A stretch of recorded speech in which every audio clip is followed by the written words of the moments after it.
बरेली में भारतीय जनता पार्टी के प्रदेश अध्यक्ष भूपेंद्र चौधरी रविवार को बरेली पहुंचे और उन्हें विपक्ष पर साधा निशाना। लगातार जो है बीजेपी पे हमलावर है, बीएलओएस की मौत को लेकर क्या कहेंगे आप इसमें? विपक्ष का एजेंडा एक षड्यंत्र के तहत लोकतंत्र को कमजोर करने का है।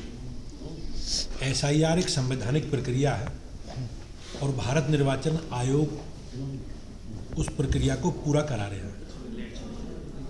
हमेशा हर वर्ष मतदाता सूची के पुनरीक्षण का अभियान चलता है। ये विशेष अभियान 20 वर्ष बाद प्रारंभ हुआ है और निश्चित रूप से जिस प्रकार का नेगेटिव एजेंडा समाजवादी पार्टी ने विपक्ष ने चलाया है, मैं निश्चित रूप से कह सकता हूं कि ये लोकतंत्र के प्रति उनका नकारात्मक रुख है।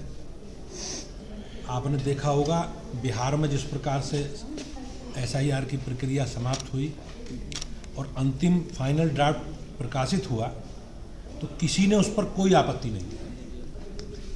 बाद में चुनाव हुए, चुनावों में भी मतदान के बाद किसी राजनीतिक दल ने 12,000 प्रत्याशी चुनाव लड़ रहे थे, किसी भी प्रत्याशी ने कोई मतदान को लेकर कोई प्रतिक्रिया व्यक्त नहीं की। लेकिन जब परिणाम आए तो जग जाहिर है सब। तो जिस प्रकार से पिछले 4-5 चुनावों से भारतीय जनता पार्टी के नेतृत्व में जनता का विश्वास मोदी जी के नेतृत्व में रहा है, उससे ये विपक्षी दल हताश है, निराशा में है और उसके कारण इस संवैधानिक व्यवस्था को दोषी ठहरा रहा है। टीएमसी के एक सांसद बाबरी मस्जिद की नींव रख देते हैं बंगाल में, क्या कहेंगे इसको?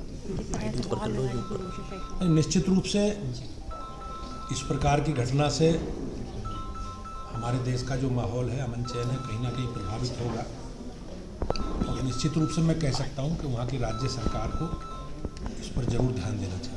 लेकिन कांग्रेस नेता जो मसूद हैं उन्होंने ये कहा है कि इमरान मसूद उन्होंने कहा है कि वो जो है बीजेपी के ही प्रत्याशी रहे हैं, बाबर हुमायूं जो हैं, और वो देश का माहौल बिगाड़ने की कोशिश कर रहे हैं। बाबर एक शासक थे और चले गए यहाँ से, वो हमारे पूर्वज नहीं हैं। नहीं, बाबर बात सही है, लेकिन इस प्रकार की घटना बाबरी मस्जिद के नाम से मस्जिद का शिलान्यास करना वो कहीं ना कहीं देश का जो माहौल है, माहौल खराब करने के लिए जो षड्यंत्र टीएमसी और टीएमसी के लोग कर रहे हैं, मुझे विश्वास है कि वहाँ की सरकार इस विषय को गंभीरता से देखेगी और माहौल खराब ना हो, लॉ एंड ऑर्डर की व्यवस्था बनी रहे। ये राज्य सरकार का काम है और राज्य सरकार इसको जरूर समाधान करेगी। Thank you.